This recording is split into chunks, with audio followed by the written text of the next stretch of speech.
CITക്കാരുടെ കൊടികുത്തലും സമരവും ഒക്കെ കാരണം തകർന്നടിഞ്ഞിട്ടുള്ള നിരവധി പ്രസ്ഥാനങ്ങൾ, അതായത് കമ്പനികൾ, ചെറുകിട കമ്പനികളും ഒക്കെ നമ്മുടെ നാട്ടിൽ നിരവധിയാണ്. പക്ഷേ ഇവരെ നിലയ്ക്ക് നിർത്താനായിട്ട് നമ്മുടെ ഭരണപക്ഷത്തിന് കഴിയുന്നുമില്ല. ഇവരുടെ കീഴിലാണല്ലോ ഇത് വരുന്നത്. പക്ഷെ പറയുമ്പോൾ നോക്കുകൂലി കൊടുത്താൽ നിങ്ങൾക്കെന്താ എന്നുള്ള ഒരു തരത്തിൽ പറയാതെ പറയുന്ന ഒരു മറുചോദ്യമാണ് ഈ ഭരണപക്ഷം ഇട്ടു തരാറുള്ളത്. ഇതൊക്കെ അവരുടെ അവകാശമാണ്. ഇനി ഒരാൾ തനിച്ചെങ്ങാനും ഈ കാര്യങ്ങളെല്ലാം, ഈ ലോഡ് ഇറക്കുന്നത് ഉൾപ്പെടെയുള്ള കാര്യങ്ങൾ ചെയ്യാമെന്ന് വിചാരിച്ചാലോ, അവരെ പറയാവുന്ന ആഭാസത്തരത്തിനൊന്നും യാതൊരു കയ്യും കണക്കും ഉണ്ടാകില്ല.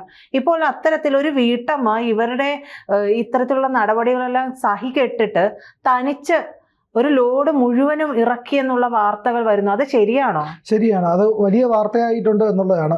കൂലി സംബന്ധിച്ച് CITU തൊഴിലാളികളുമായിട്ടുള്ള തർക്കത്തെ തുടർന്നാണ് ഈ പറയുന്ന ഒരു അധ്യാപികയും വീട്ടമ്മയൊക്കെ ആയിട്ടുള്ള ഒരു സ്ത്രീ, അവരുടെ പേര് പ്രിയ വിനോദ് എന്നാണ്, 48 വയസ്സുള്ള ഒരു അധ്യാപിക. അവർ ഈ വലിയ ടൈലാണ്, നമ്മൾ ഈ തറയോടില്ലേ, തറയോട് കണക്കുള്ള സാധനമാണ്. അപ്പോൾ അത് വീടിൻ്റെ സാധാരണഗതിയിൽ വീടിൻ്റെ മുറ്റത്തൊക്കെ നിരത്താവുന്ന ടൈപ്പ് ഇതാണ്. 150 എണ്ണം ഉണ്ട്. അതായത് ഏതാണ്ട് 2 അടിയോളം വീതി വരുന്ന വലിയ ഈ പറയുന്ന കോൺക്രീറ്റിൻ്റെ ആണെന്നാണ് തോന്നുന്നത്. അങ്ങനത്തെ വലിയ തറയോടാണ്. അവരത് ഒറ്റയ്ക്ക് ഒരു പിക്കപ്പ് വാനിൽ നിന്ന് താഴേക്ക് എടുത്തിടുന്ന വീഡിയോ ഉണ്ട്. ആ വീഡിയോകളാണ് ഇപ്പോൾ വന്നുകൊണ്ടിരിക്കുന്നത്, പുറത്ത് പ്രചരിക്കുന്നുണ്ട് വലിയ രീതിയിൽ. അപ്പോൾ എന്താണ് സംഭവം എന്ന് പറഞ്ഞു കഴിഞ്ഞാൽ, കടയ്ക്കലിലാണിത്.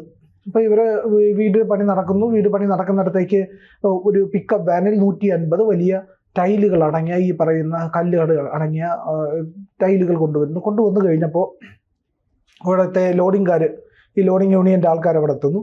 അവർ പറയുന്ന, അവർ അമിതമായ കൂലി ചോദിച്ചു, വലിയ കൂലി ചോദിച്ചു എന്നാണ് ഈ വീട്ടമ്മയുടെ പരാതി. അപ്പോൾ അവർക്ക് അത് കൊടുക്കാൻ കഴിയുന്ന കൂലിയല്ല. എത്ര കൂലിയാണോ ചോദിച്ചത് നമുക്കറിയില്ല. അപ്പോൾ ആ കൂലിയെ പറ്റിയിട്ട് പറയുന്നില്ല. അപ്പോൾ എന്തായാലും അങ്ങനെ കൂലി ചോദിച്ചപ്പോൾ അവർ പറഞ്ഞു അവർക്ക് കൊടുക്കാൻ കഴിയുന്ന കൂലിയല്ല, അതുകൊണ്ട് അത് തരാൻ കഴിയില്ല എന്ന് പറഞ്ഞു. അപ്പോൾ അവരോട് പറഞ്ഞു, എന്നാൽ മറ്റാരെയും കൊണ്ട് ഇറക്കാൻ ഞങ്ങൾ അനുവദിക്കില്ല, അപ്പോൾ നിങ്ങൾ ഒറ്റയ്ക്ക് വേണമെങ്കിൽ ഇറക്കിക്കുമെന്ന് പറഞ്ഞു. അങ്ങനെ അവർ ഒറ്റയ്ക്ക് ഈ പറയുന്ന മുഴുവൻ കല്ലുകളും ഇറക്കി എന്നുള്ളതാണ്. തച്ചോണം മുസ്ലിം പള്ളിക്ക് സമീപമുള്ള കിളിമാനൂർ റോഡിലാണ് പ്രിയ വീട് നിർമ്മിക്കുന്നത്. വെഞ്ചാറമൂട്ടിൽ നിന്നാണ് തറയോടുകൾ കൊണ്ടുവന്നത്. രാത്രി വീടിന് മുന്നിൽ ടൈലുമായി ലോറി എത്തിയപ്പോൾ ഇറക്കുന്നതിന് തൊഴിലാളികൾ കൂടുതൽ തുക ആവശ്യപ്പെട്ടു. ഇത് സംബന്ധിച്ച് തർക്കമാണ്. ഈ രാത്രിയും കൂടെ ആയതുകൊണ്ടായിരിക്കും അവർ കൂടുതൽ തുക ചോദിച്ചത്. എന്നായാലും 3 തവണ വീടിൻ്റെ കോമ്പൗണ്ടിൽ വാഹനങ്ങൾ കയറ്റിയെങ്കിലും ലോഡ് ഇറക്കാനായിട്ട് ഇവർ സമ്മതിച്ചില്ല. വീടിൻ്റെ അവസാനം ഇവരുടെ ഭർത്താവും കൂടെ ലോഡ് ഇറക്കണമെന്ന്, മറ്റാരും ഇറക്കാൻ പാടില്ലെന്ന് ഈ പറയുന്ന തൊഴിലാളികൾ പറഞ്ഞു.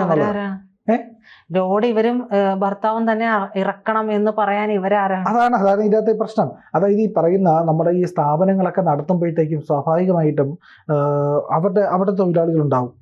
ഈ വലിയ കമ്പനികൾ, ഇപ്പോൾ ഒരു ഹാർഡ്വെയർ ഷോപ്പ് നടത്തുന്നുവെങ്കിൽ അവരവിടെ കമ്പനിയുടെ തൊഴിലാളികളുണ്ടാവും, അല്ലെങ്കിൽ ആ പറയുന്ന സ്ഥാപനത്തിൻ്റെ തൊഴിലാളികളുണ്ട്. അവരായിരിക്കും ഈ ലോഡ് ഇറക്കുക. അങ്ങനെ ലോഡ് ഇറക്കുമ്പോഴത്തേക്കും ഉള്ള പ്രശ്നം എന്ന് പറഞ്ഞു കഴിഞ്ഞാൽ, ഇവർക്ക് നോക്കുകൂലി കൊടുക്കണം, ഇല്ലെങ്കിൽ ഇവർക്ക് ഈ പറയുന്ന തുക മൊത്തം അവിടെ ഏൽപ്പിക്കണം, ഇവർക്ക് ഈ പറയുന്നവരുടെ യൂണിയനിൽ അടയ്ക്കണം. അപ്പോൾ അത് ചെയ്തില്ല എന്നുണ്ടെങ്കിൽ ഇവർ തൊഴിലെടുക്കാൻ സമ്മതിക്കില്ല. അങ്ങനെ എത്രയോ സ്ഥാപനങ്ങൾ ഇവർ പൂട്ടിച്ചിട്ടുണ്ട്. നമുക്ക് വരവേൽപ്പ് സിനിമ അറിയാമല്ലോ, അതിൽ പറയുന്നത് മോഹൻലാൽ പറയുന്ന ഒരു ഡയലോഗുണ്ട് മുരളിയുടെ അടുത്ത്, തൊഴിലാളികളുടെ നെഞ്ചിലെ ചോര കുടിച്ച് വളർന്ന അട്ടയാണ് നീ എന്ന് പറഞ്ഞത്. അങ്ങനത്തെ കുറേ നേതാക്കന്മാരുമുണ്ട് ഇവരെയെല്ലാം സംരക്ഷിച്ചു കൊണ്ട് കിടക്കാനായിട്ട്. അപ്പോൾ ഈ ലോഡിംഗ് തൊഴിലാളികൾ എന്താ ചെയ്യുന്നത്?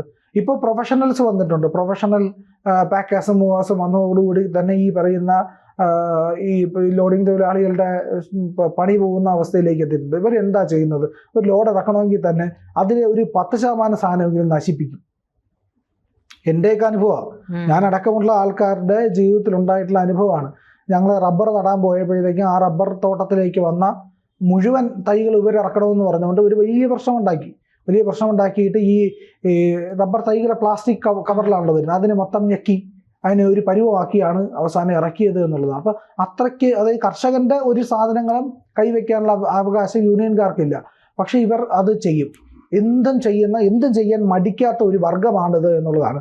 അതായത് തലച്ചുമടെടുത്ത് നടന്ന ഒരു ഗതിയുമില്ലാതെ അവസാനം ക്ഷയം ബാധിച്ച് മരിച്ചിരുന്ന തൊഴിലാളികൾക്ക് വേണ്ടിയിട്ട് ഒരുപാട് ആൾക്കാർ രംഗത്ത് വരികയും അവരുടെ ജീവിത നിലവാരം മാറ്റുന്നതിന് വേണ്ടിയിട്ട് നിരന്തരമായ സമരങ്ങളും പോരാട്ടങ്ങളും ഒക്കെ നടത്തിയാണ് അവരുടെ ജീവിതം മെച്ചപ്പെടുത്തിയത്.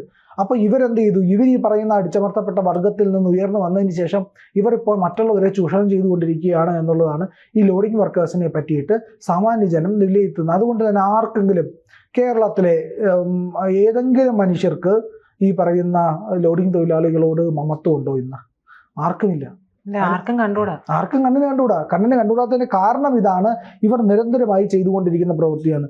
ധാർഷ്ട്യമാണ് ഇവർക്ക്, ഭയങ്കര സംഘടിതമാണ് എന്നുള്ള അഹങ്കാരം, ആരെയും എന്തും ചെയ്യാമെന്നുള്ള ധാരണ, ഇതെല്ലാം വെച്ച് പുലർത്തുന്ന ഒരു വിഭാഗമാണ് എന്നുള്ളത് നമുക്ക് ഏറ്റവും സിമ്പിളായിട്ട് പറയാൻ കഴിയും. അവരുടെ അവകാശമാണ് തൊഴിൽ ശരിയാണ്, തൊഴിലെല്ലാവർക്കും തൊഴിലിൻ്റെ അവകാശമൊക്കെ ഉണ്ട്. പക്ഷേ അവർ ഈ പറയുന്ന അതൊരു ഗുണ്ടായുസത്തിലൂടെ നിലനിർത്തുന്നു എന്നുള്ളതാണ് ഇവിടെ സംഭവിക്കുന്ന കാര്യം. മനുഷ്യത്വം എന്ന് പറയുന്ന സാധനം തൊട്ട് തീണ്ടിയിട്ടില്ല എന്നുള്ളത് നമുക്ക് കാണാൻ കഴിയും. എന്താ ഇവരോട് സത്യത്തിൽ നോക്കുകൂലി വാങ്ങിയിട്ടുണ്ടോ എന്നുള്ളതും കൂടെ അറിയണം.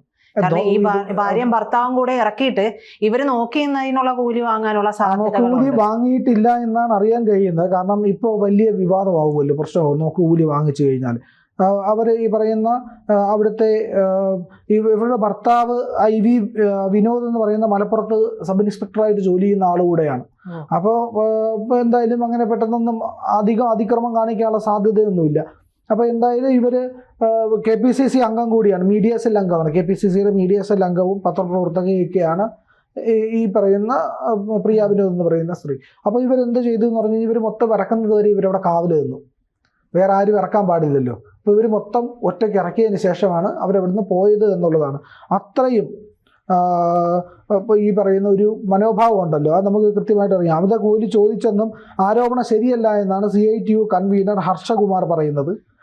വല്ലപ്പോഴും മാത്രമാണ് ഇവിടെ ഇത്രയും ലോഡ് വരുന്നതെന്നും ഇവിടെ ഉള്ളവരിൽ കൂടുതലും പാവപ്പെട്ട തൊഴിലാളികളാണെന്നും തൊഴിലാളികൾക്ക് നേരെ മോശമായ ആരോപണം ഉന്നയിക്കുകയാണ് ഈ പ്രിയ എന്ന് ആ സ്ത്രീ ചെയ്തതെന്നുമാണ് ഈ യൂണിയൻകാരുടെ പരാതി. സ്വാഭാവികം, അവരതല്ലേ പറയുള്ളൂ. സ്വാഭാവികമായിട്ട് അവർ പറയുള്ളൂ. പാവപ്പെട്ടവരാണ്, തൊഴിലാളികളാണ്, കഷ്ടപ്പെടുന്നവരാണ് എന്നൊക്കെ പറഞ്ഞു കഴിഞ്ഞാൽ പിന്നെ എന്ത് തോന്നിവാസത്തിനും ഈ പറയുന്ന എന്ത് ക്രൂരത ചെയ്താലും എന്ത് അനീതി കാണിച്ചാലും അതിനെല്ലാം ഈ പാവപ്പെട്ടവരാണ് എന്ന് പറയുന്ന മറയാക്കിയിട്ട് എന്നും ചെയ്യാമെന്നുള്ളൊരു നിലപാടുണ്ടല്ലോ. അത് എത്രത്തോളം ശരിയാണെന്ന് ആലോചിച്ച് നോക്കണം. എന്തായാലും CITUകാർക്ക് ഇങ്ങനെയാണ്, ഇല്ലെങ്കിൽ യൂണിയൻകാർക്ക്, ലോഡിംഗ്കാർക്കൊക്കെ ഇത് തന്നെയാണ് ഇങ്ങനെയാണ് മറുപടി കൊടുക്കേണ്ടത് എന്നുള്ളതാണ് സാമാന്യ ജനം പറയുന്നത്. അതിനെപ്പറ്റി സോഷ്യൽ മീഡിയയിൽ വൻതോതിൽ വീഡിയോ പ്രചരിക്കുന്നുണ്ട്.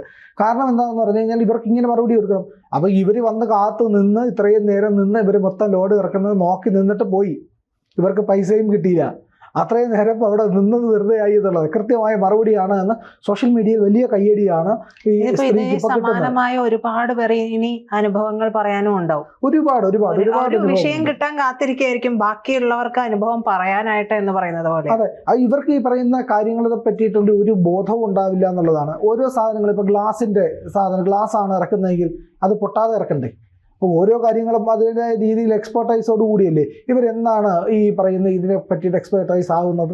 ഈ പറയുന്ന ഇവിടെ ഒരു വാഹനം ഇറക്കുന്നത്, വാഹനങ്ങൾ ലോഡിങ് ചെയ്യുന്ന ഈ വാഹനങ്ങളുണ്ട്, വലിയ ഈ പറയുന്ന കണ്ടെയ്നർ വണ്ടികളിലാണ് കൊണ്ടുവരുന്നത്. അത് ഇറക്കുന്നതിലുള്ള അശ്രദ്ധ മൂലം വലിയ ലക്ഷങ്ങൾ വില വരുന്ന ഒരു വാഹനം തകരാറ് പറ്റിയതിൻ്റെ വാർത്ത ഇടയ്ക്ക് വന്നിരുന്നു.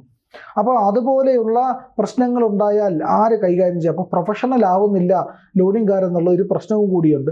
അപ്പോൾ അതിൻ്റെ മറ്റൊരു കാരണം കൂടി നമ്മൾ നോക്കുകയാണെങ്കിൽ അറിയാൻ പറ്റും. ഒരു അനുഭവം മുൻപ് ഞാൻ വായിച്ചതാണ്, ഒരിക്കൽ പത്രത്തിൽ വായിച്ചതാണ്. അയാളുടെ മകൾ ഗർഭിണിയാണ്. അപ്പോൾ മകൾക്ക് വേണ്ടിയിട്ട് ആ മകൾ പറഞ്ഞു വിട്ടു, അച്ഛാ വീട്ടിലെ ഇന്ന പ്ലാവിലുള്ള ചക്ക പഴുത്ത് കാണുമല്ലോ, അത് കൊണ്ടുവരണമെന്ന് പറഞ്ഞു. ഗർഭിണിയായ മകൾക്ക് വേണ്ടിയിട്ട് ഇയാൾ ഈ ചക്കയൊക്കെ അടത്ത് എല്ലാം പാക്ക് ചെയ്ത് കൊണ്ടുപോയപ്പോൾ ബസ്സിൽ ആണ് കൊണ്ടുപോയപ്പോൾ ബസ്സിൽ കണ്ടക്ടർ പറഞ്ഞു ഇത് വലിയ ചക്കയാണ്, അപ്പോൾ ഇത് ബസ്സിനകത്ത് വയ്ക്കാൻ കഴിയില്ല, ബസ്സിന് മുകളിൽ വെക്കണമെന്ന് പറഞ്ഞു. അങ്ങനെ മുകളിലൊക്കെ വെച്ച് കെട്ടി. അപ്പോൾ തിരിച്ച് ഇവർ സ്റ്റാൻഡിൽ ഇറങ്ങിയിട്ട് ഈ ചക്ക കൊണ്ടുപോകണമല്ലോ, ഇറക്കാൻ നേരത്ത് തൊഴിലാളിയുമായിട്ട് തർക്കമായി. തൊഴിലാളി എന്ത് ചെയ്തു? ഈ ചക്ക മുകളിൽ നിന്നെടുത്ത് താഴെ കെട്ടിയിടക്ക് ഇട്ടു. അതോടുകൂടി ഈ പറയുന്ന ചക്ക നശിച്ച് നാമാവശേഷം ആവില്ലേ? എന്താ അവസ്ഥ? പഴുത്ത ചക്ക ബസ്സിൻ്റെ മുകളിൽ നിന്ന് താഴേക്ക് എടുത്തിട്ടാൽ അങ്ങനെ ദയനീയമായിട്ട്. അപ്പോൾ മനുഷ്യർക്ക് അവർ അതൊരിക്കലും വീണ്ടെടുത്ത് കൊടുക്കാൻ കഴിയില്ലല്ലോ, ഈ നശിച്ചു പോയ ഒരു സാധനം. അവർക്ക് വേറെ ആ പ്ലാവിൽ ചക്ക ഇല്ലെങ്കിൽ അവരുടെ അവസ്ഥ എന്താവും ആലോചിച്ച് നോക്കൂ, എന്ത് വിഷമം ഉണ്ടാവും. അപ്പോൾ ഇത്തരത്തിൽ എക്സ്പെർട്ടൈസ് ഇല്ലാത്ത ആൾക്കാർ, പ്രൊഫഷണൽ ആവാത്ത ആൾക്കാരൊക്കെ ഈ പറയുന്ന പ്രൊഫഷണലായിട്ടുള്ള ജോലികൾ ചെയ്യുമ്പോഴുണ്ടാകുന്ന പ്രശ്നങ്ങളാണ്. അതുപോലെ തന്നെ ഏതൊരു കാര്യത്തിനും സ്കിൽഡ് ആയിട്ടുള്ള വർക്കർ ആയിരിക്കണം, അതത് മേഖലകൾ ചെയ്യുന്നു. പിന്നെ മനുഷ്യത്വം എന്ന് പറയുന്ന കാര്യമുണ്ട്. ഇതൊന്നും ഇല്ലാതെ ചെയ്യുമ്പോഴാണ് ഇത്തരത്തിൽ വലിയ പ്രശ്നങ്ങൾ ഉണ്ടാകുന്നത്.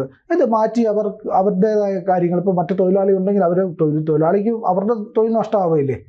ഒരു സ്ഥാപനം നടത്തുന്നു, അവിടെ കയറ്റിറക്ക തൊഴിലാളി ഉണ്ടെങ്കിൽ അവരുടെ തൊഴിൽ മാറ്റി വെച്ചിട്ട് വേണോ ഇവർക്ക് ജോലി ചെയ്യാൻ? അവരുടെ തൊഴിലപ്പോൾ അവിടെ അവസരം നഷ്ടമാവുകയില്ലേ എന്നുള്ളതാണ്. ഇല്ലെങ്കിൽ ഇരട്ടി ധനനഷ്ടം ആർക്കുണ്ടാവും? ഈ പറയുന്ന നടത്തിപ്പുകാരനുണ്ടാകും എന്നുള്ളതാണ്. അപ്പോൾ എന്തായാലും ഇതൊക്കെ പുനഃപരിശോധിക്കേണ്ട കാലം കടന്നിരിക്കുന്നു എന്നുള്ളതാണ്. അത് എന്തായാലും വരും കാലങ്ങൾ, എന്തായാലും അധിക കാലമൊന്നും ഇങ്ങനെ പോവില്ല, ഇതെല്ലാം മാറി മറിയും. കുറച്ചു കാലം കഴിയുമ്പോൾ യൂണിയൻ ഈ പ്രവർത്തനമൊക്കെ അവസാനിക്കുന്ന ഒരു കാലവും കൂടി വരും. കാരണം പ്രൊഫഷണൽസ് ആയിട്ട് ഉള്ളവർ ഈ പറയുന്ന മേഖല ഏറ്റെടുക്കും എന്നുള്ളതിൽ യാതൊരു സംശയമില്ല. അത് വരാനിരിക്കുന്ന കാലത്ത് നമുക്ക് കാണാൻ കഴിയും. കൂടുതൽ വാർത്തകളും വിശേഷങ്ങളും നിങ്ങളിലേക്ക് എത്താൻ ABC മലയാളം സബ്സ്ക്രൈബ് ചെയ്യുക, ബെൽ ബട്ടണും അമർത്തുക.